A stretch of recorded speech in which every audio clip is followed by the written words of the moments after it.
Thank you.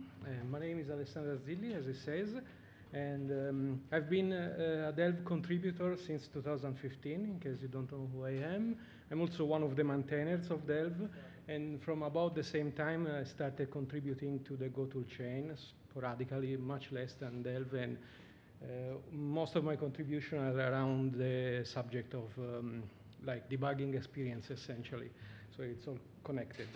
However, this talk is not connected to that at all, essentially. And in fact, it's more like a public service announcement than a talk.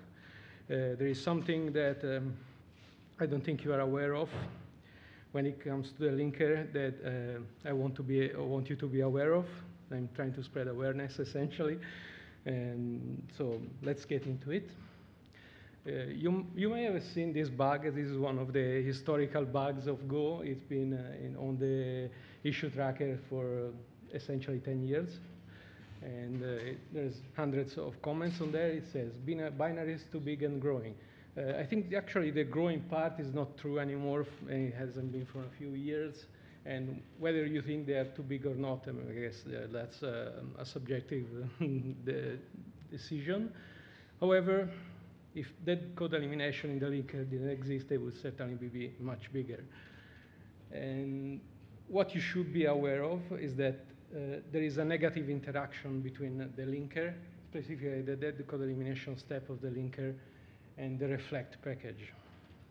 And to be specific, what happens is that if you use method or method by name in the reflect package, then deadcode elimination will function in a degraded capacity.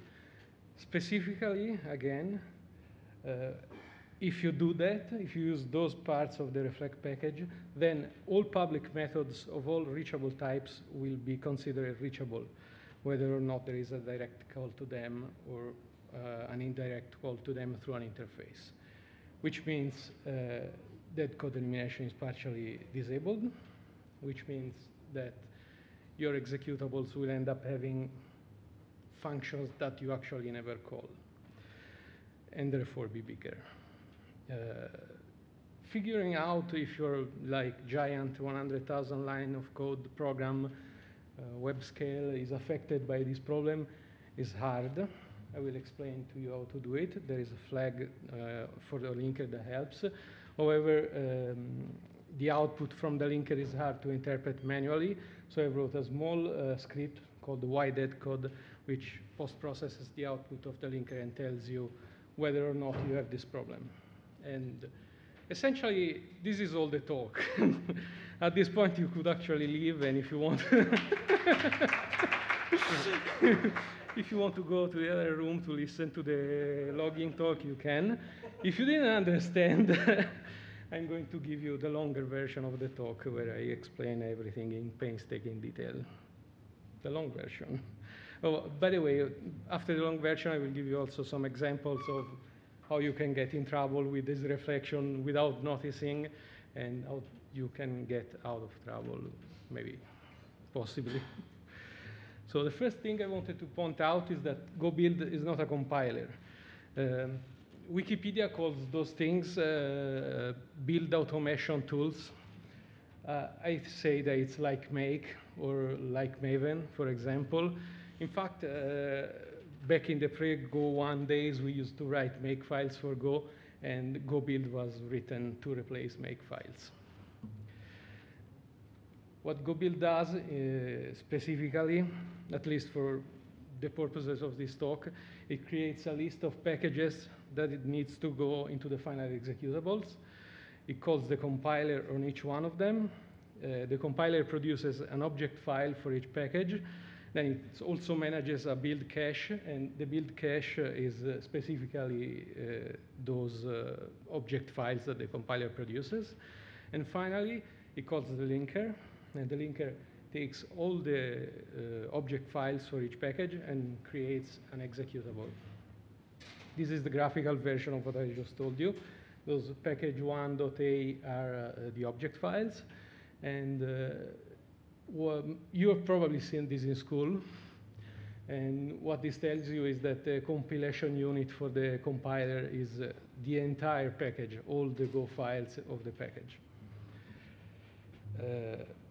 This is a much simplified version of GoBuild, of what GoBuild does. I did not go into the whole module stuff. There's the Go proxy, calculating checksums, downloading stuff. I didn't go into SIGO, which is a whole other can of worms.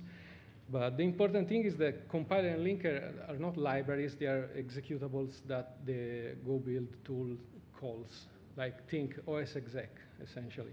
And if you want to see exactly what's going on, you can use the -x option of GoBuild, which will print every command that GoBuild executes. So what I want to talk about next is object files, which is those .a things that the compiler emits. And what those are is they're a list of symbols. No, you do not know what a symbol is. It's probably even more obscure than an object file. But the easiest way to think of a symbol is to think of the compiled instruction for the body of a function. Now, that's not the only thing that a symbol is. There's a lot of different types of symbols. For example, for global variables, garbage collection information, the debug symbols. But the easiest way to think about it is to think of the body of a function. And you can actually see the content of an object file using the name tool, the Go tool nm. What you do, you can get the path to an object file in the GoBuild cache using GoBuild -x, and then you pass it to Go tool name, and it will preprint a list of symbols. Now, from this description, you can probably figure out where deadcode comes from and why you need to eliminate it. Suppose you have this small program, which does just a string split and then prints it. What the linker is doing in this situation, it's reading strings.a package object file, which contains the code for every possible function in the strings package.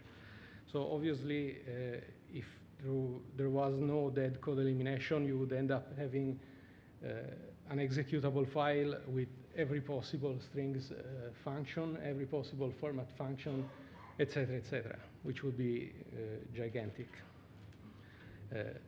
And that's why you need to do deadcode elimination in the linker. What deadcode elimination is essentially just a graph visit. It starts from the entry point of your program, which is like a small function in the runtime that starts all the initialization of the runtime, and eventually will also end up calling main.main. And it marks that as reachable, and then follows all relocation coming out of that symbol, the entry point symbol, and marks everything that it finds as reachable and continues until it doesn't have anything to follow anymore. It's just a graph visit. It's very simple. You studied it in school, I'm sure. And if you do not know what a relocation is, I can explain it. You ask me later, and I will explain it. What it needs to do, however, is it needs to have an exception for method and method by name from the reflect package. Why? Well, I'll show you with an example. So here we have two types, two objects, which with 5 methods between the two of them. And then you have a main function that reads a string, and then uses a reflect method by name to call it on an object of type X. So it can dynamically call one of 1, 2, or 3. Now, if you just did the naive graph visit that I told you on the previous slide, you would find that only method 5 is statically reachable from this body, if you are ignoring method by name, and everything else would be eliminated. However, if the linker just did that, this program would be incorrect, because 1, 2, and 3 do not exist in the final executable and therefore cannot be called. So what happens is that if the deadcode elimination visit sees method or method by name, it finds that they are reachable, then every public method of every reachable type, which in this case both x and y are reachable because the main function references them, then all of those are marked as reachable, whether or not there is actually a path that the linker can see. And this is good because 1, 2, and 3 can actually be called. However, it's also generating garbage because 4 also goes in there, but can never be called. Now, in this simple example, you could argue, well, you are just creating an X object and then calling method by name on it, so maybe you should only use the methods of X. However, in general, this is very complicated. You are not going to call method by name like this. It's probably wrapped in a bunch of layers. So this optimization doesn't happen in the linker, and everything goes in there. And I mean, in practical situation, you wouldn't be able to do it. This is what I just said. So you may be thinking two things. The first one is that you do not write method that you do not call. And that's fine, I agree, I do not do that either. However, what you probably do is that you have dependencies and you do not make sure that you call every method of every dependency that you import. So that's usually where the problem actually gets amplified, right? You have dependencies with a bunch of code that you are not actually using that get brought in, and then because of this degraded performance of the deadcode elimination step in the linker, all of that code remains inside your executable. And the second thing you might be thinking is, okay, how do I find out if I am affected by this or not, right? Because maybe I have 100,000 lines of code. How do I figure that out? Because it could be in a dependency, right? So you could try grepping for method, right? But this is essentially impossible because method is a really common identifier, and plus you have to check your dependencies, and it's even worse than that because there is some stuff in the standard library which wraps method or method by name for you into something else. We will see that later. So maybe the call by method by name that's ruining your dead code elimination step happens to be inside the standard library. So the actual correct way to do it is to use the dump dep flag of the linker. You can pass it like that to go build. And what this does, it will print essentially what's going on in the graph visit of the dead code elimination. And the output looks like that. It's like a little ashy arrow connecting two symbol names, and it says essentially that runtime system stacks were reached from the runtime throw symbol. And this will get you what you need to know. However, it's very hard to interpret simply because the output of dump dep is enormous. For the small program that I showed you before that fit in a single slide, the output of dump dep is 10,000 lines, and it does not fit in a single slide. So what I did is create this simple program that's called deadcode, which does post-processing of the output of dump dep, and it prints those things that look like stack traces, which is essentially a reachability path from the entry point all the way to either method or method by name. There's a couple of caveats to consider when using deadcode. The first thing, it's going to print a bunch of those, and the first one is the actual reason why deadcode elimination has been disabled for your program. The other ones, however, you cannot trust because once the deadcode elimination visit switches mode to the degraded status, it's going to actually mark public methods are reachable, and then you could have a path from a public method that wouldn't be reachable otherwise to method by name, and that will be printed as a problem, but it actually doesn't exist if you didn't have deadcode elimination degraded. And you can also have essentially false negatives, problems that are in your code that will degrade the code elimination, but are not printed by deadcode because it's a graph visit and it doesn't go more than once in a symbol. So the way I recommend that you use deadcode is to run it once, comment out the code that's causing the first problem, the very first problem that deadcode prints, and then rerun it and repeat until you get no output. And that's the code that you had to comment out is your problem, is your list of problems. So now I'm going to show you a few examples.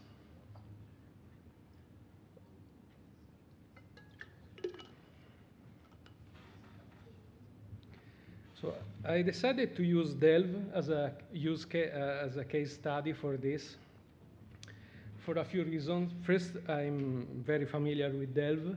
Secondly, it's affected by this problem, even though it does never call directly method by name. And also, I mean, it's a real world example. I could have done it with a toy example, it wouldn't be as interesting. And there are like backwards compatibility concerns with Delve because it's used by VS Code Go and GoLab, so we cannot just change everything like we want. We have to keep those things working, and it's interesting to see if we can actually remove this problem completely without making any breaking changes. And also, since it's a real world example, we can see actually how much this problem is actually affecting us, like what's the difference in size if we fix it for the final binary, which is the important thing. So there are actually 4 problems in Delve that cause this. So we're going to go through them. The first one comes actually from a dependency called Starlark, which is a scripting language. It's like a small version of Python. It's written in Go.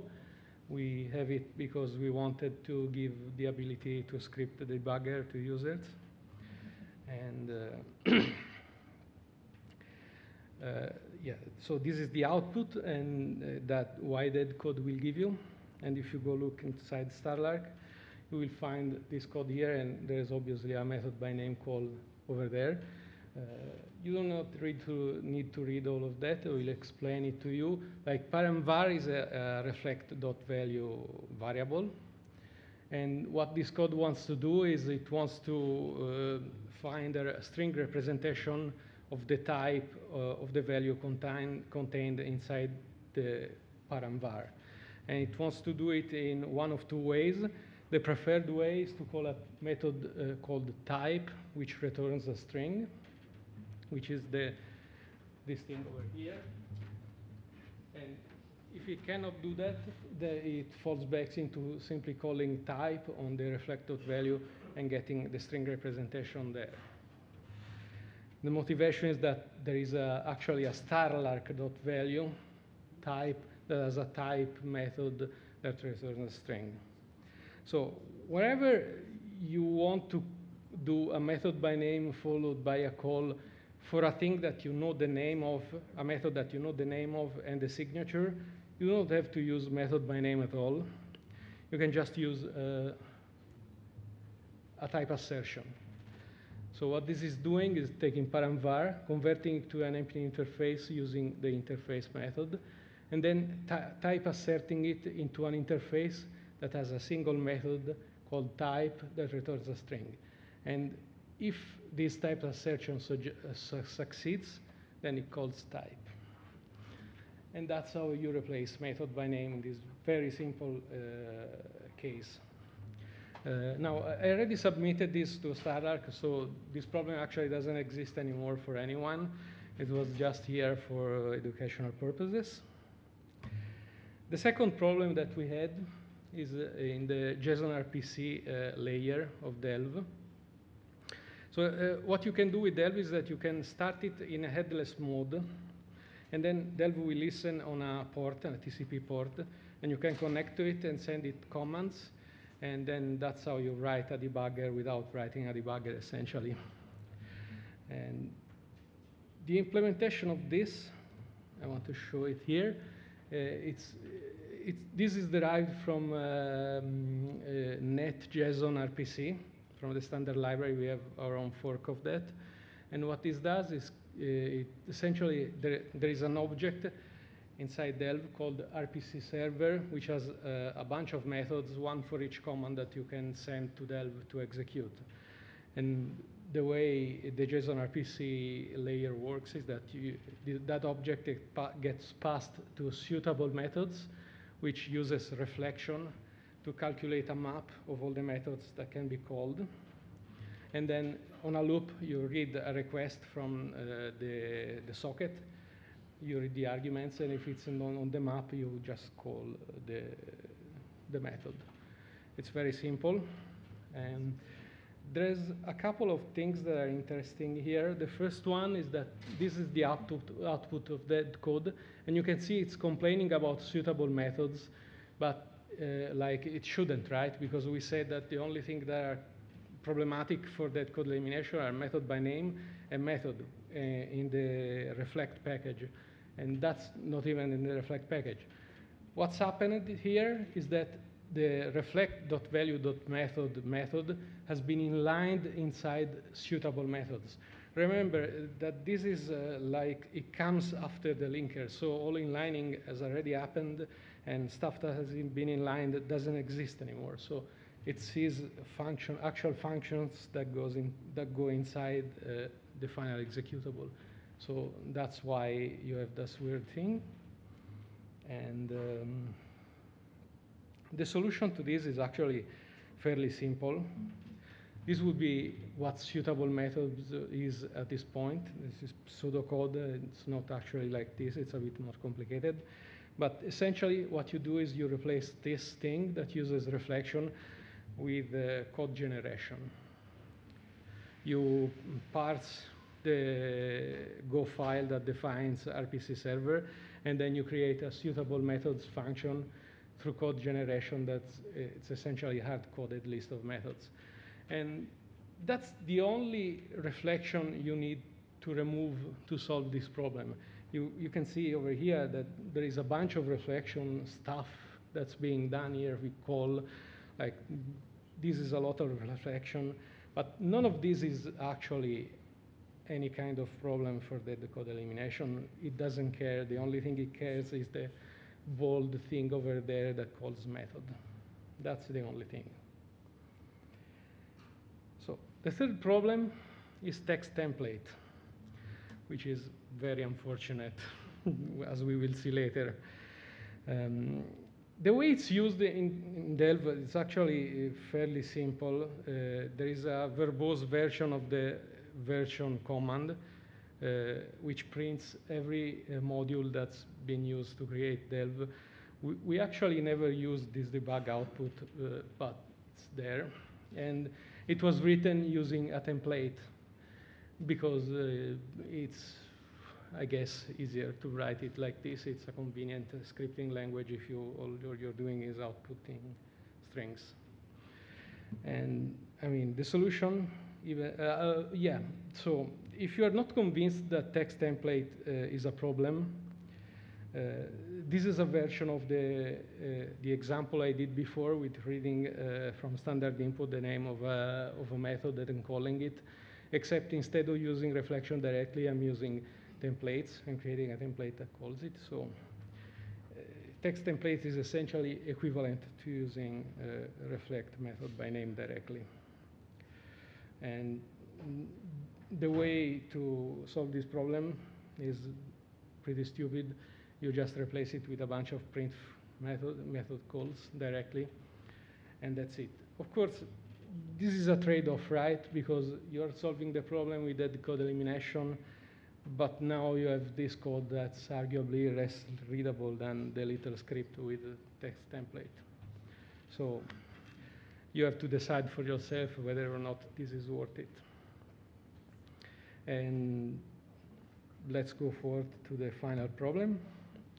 We use Cobra. If you do not know what Cobra is, it's a very, very famous command line library to write command line tools. It essentially interprets your command line flags and lets you do sub commands and stuff. And Cobra uses text template to write out its help output.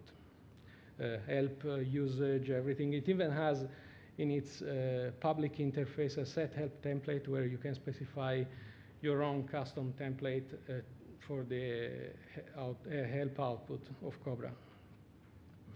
So this may seem like we are game over, right? Because Cobra uses text template. We cannot remove text template from Cobra because it's part of its public interface, and we cannot go to Cobra and tell them, well, you know, you're going to break backwards compatibility because your stuff, we are not using it anyway, so whatever. So Cobra is stuck with text template. We are stuck with Cobra because it's essentially part of our own public API. We do not want to make breaking changes. So is it over? Well, actually, no, it's not, because text template needs to be reachable. Like, it's fine if Cobra uses text template somewhere, as long as it fits somewhere that the linker can statically determine that our use of Cobra never reaches.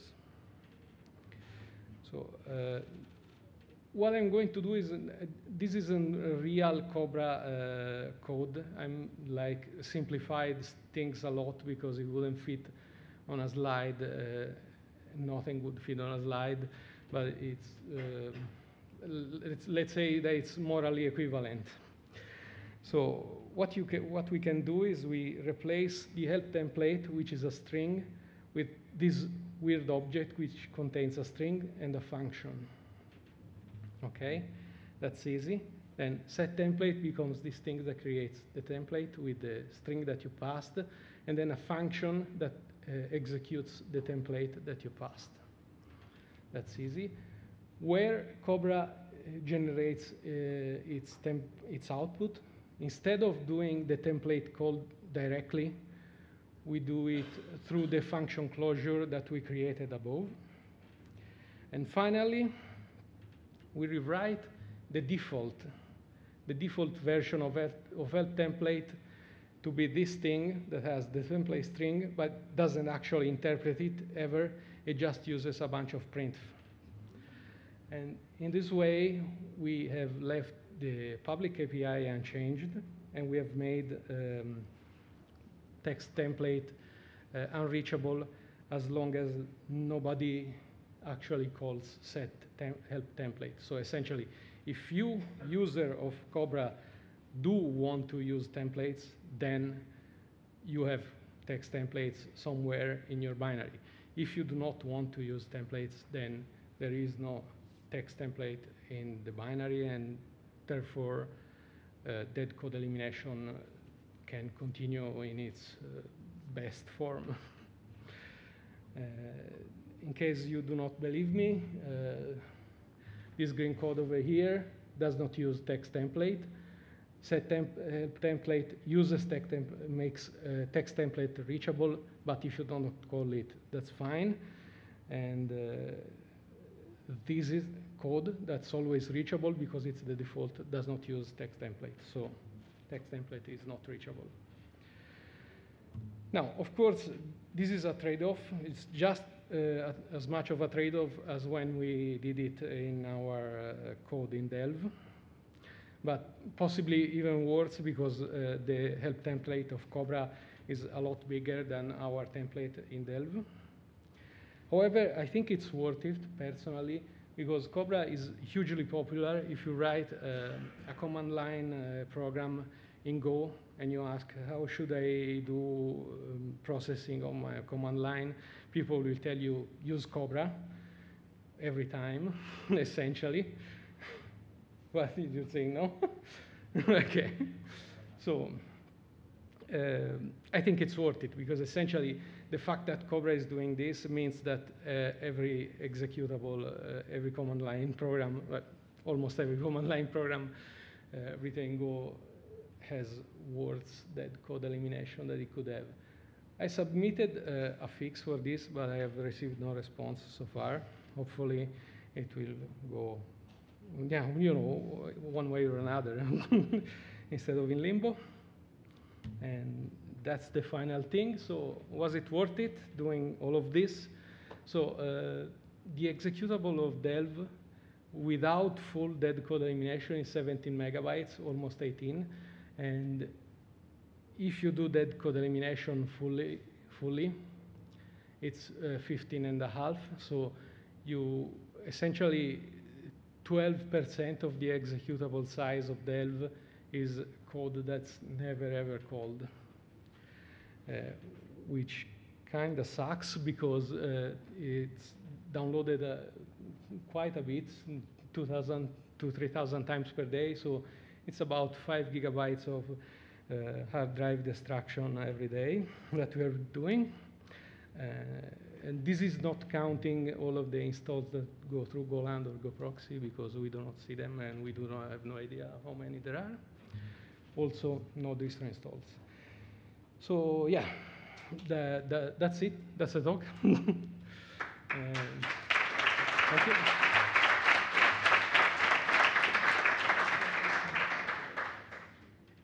If you have questions, please do ask. So seeing this and actually not being a Cobra user, but being a text template user, but never having used a method call in a text template ever, I was thinking if it wouldn't even be worthwhile to submit a proposal, obviously not to remove the possibility to call methods because that would break backwards compatibility, but maybe to create a separate text template without method calls package or something in the standard library that kind of removes the possibility to call methods from templates altogether, and thereby enabling users to have actually templates that can also be third-party supplied and still kind of profit from the deadcode checker. Don't know what's your thought on that? Yeah, I mean, I absolutely do submit suggestions and proposals. I do not know if it will be accepted because I do not know how easy it will be. No, I mean, it can be, I do not know how complicated it would be to have like both versions of text template in the standard library, one with and one without. Of course, text template, in case anyone is wondering, you cannot remove method calls from text template because it's part of the Go1 compatibility promise, so that's there forever.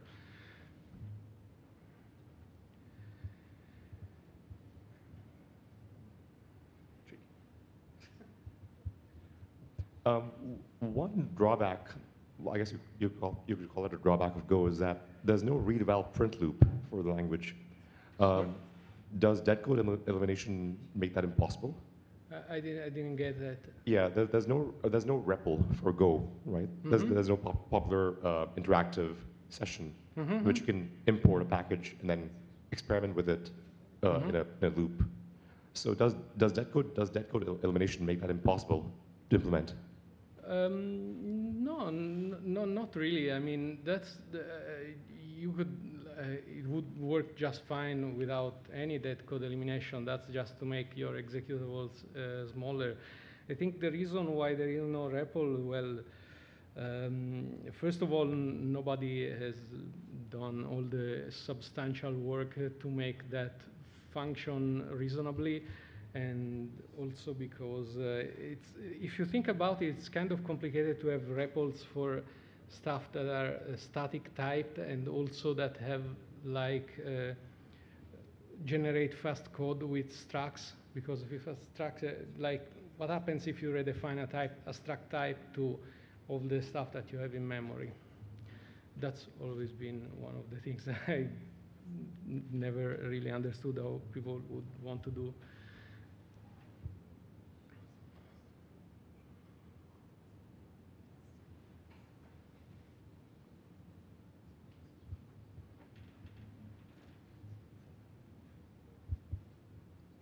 Thank you for your presentation. And I have a question. Did you have a deeper look in the libraries, standard libraries, if there are more such cases like the text package? As far as I know, so in the standard library of Go, there is reflect. There is text template, HTML template, and also JSON.NET RPC. All do this thing. And as far as big public libraries, I haven't looked too hard. I think gRPC also does it, maybe, but this could also be slander at this point, so because I didn't check before saying it.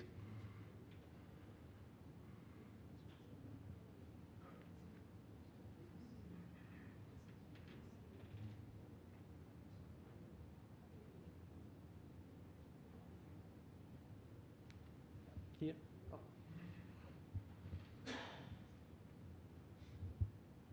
I've got two questions. Is that okay? I've got two questions. Is that okay if I go? So the first one is, what if we had a new template execute method that was like execute2 or whatever else that allowed access to arbitrary fields but not methods? Because in many cases, you only really need to like fill data but not actually call code. Yeah, that's the same thing that he asked, right? I was talking about separate package. He's talking about separate method. I think it could actually. Yeah, I mean, it's essentially the same problem, right? No? I mean, it wouldn't be that much added code, I think. Yeah. Well, consider that you have to make that statically unreachable, right? Ah, okay. Because if it's just a flag, you know, and then the implementation of exec and exec2 is the same except for this flag, that doesn't work. Okay, I take it back. The other question I had was, I think part of the problem here is that people have been writing popular Go libraries for years and years, and nobody was really caring about this stuff. We couldn't even analyze it until very recently. So would it make sense for something like package.go.dev to mark like a package as, hey, this package, by the way, disables deadcode if you use it? Kind of like importing unsafe. I do not know, like this red letter on every package that's naughty. I mean, I don't know if it's warranted to go that far because I do not know how much people do care about this. Because, for example, there's people, you know, they're shipping Electron application at 200 megabytes for a chat, and they sleep just fine at night. So maybe it's just me, like, maybe it's just my problem. I don't know.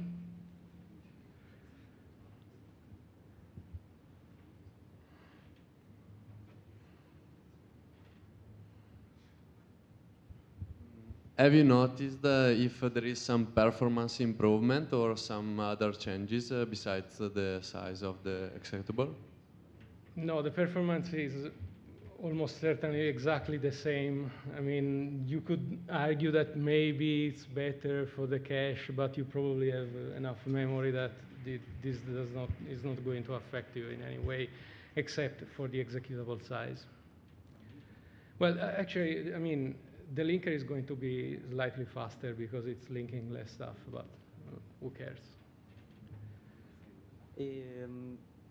Thanks for the talk. It was very interesting. It's not just you, because I have a friend of mine very close that had the same problem basically because of dependency, and so I don't know how we resolved There's it. two of us. Yeah, probably. At least. Maybe three. I think he cares too. And so in your first example, we had the 5 methods, well, so 1, 2, 3, 4, and 5. So we knew that the 4 was not going to be called. There is no way actually to do this, to tell to the code analyzer to remove that kind of method. So the whole package would be. I mean, in that particular case, yes, it would be very easy because you are creating a reflect.value from an object of one type, and there is only that thing, so it's easy. However, you have to consider that this analysis has to be done into something like text template, which is like very complicated. The interface gets created somewhere, then it's shuffled around inside a whole interpreter for that language, and it gets very complicated to track down which types can be which types method by name ends up being called on, right? And that's pretty complicated. That's a complicated analysis to do in the linker. In the linker, yeah, but let's say you want to cross your fingers and tell, okay, don't do that. like a flag that you pass to the link and says, like pretend this isn't happening, do the full deadcode elimination. Yeah, I think that would be pretty scary and maybe cross your fingers. yeah, I think someone did propose that in the issue tracker, and it was rejected. It wasn't a formal proposal, so maybe it's worth redoing it. But the problem is that it's hard to know whether this is going to break your program in mysterious way that will only appear down the line, right?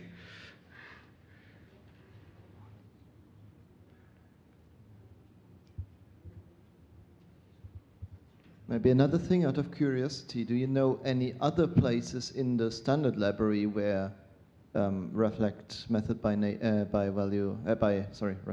by name is being used? Maybe Yes. other popular places even?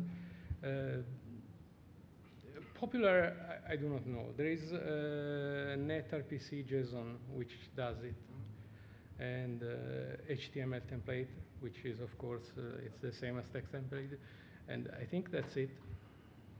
As far as I know, that's it.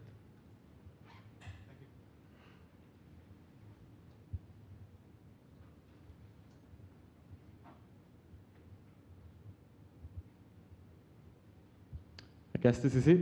Thank you all. Grazie Alessandro.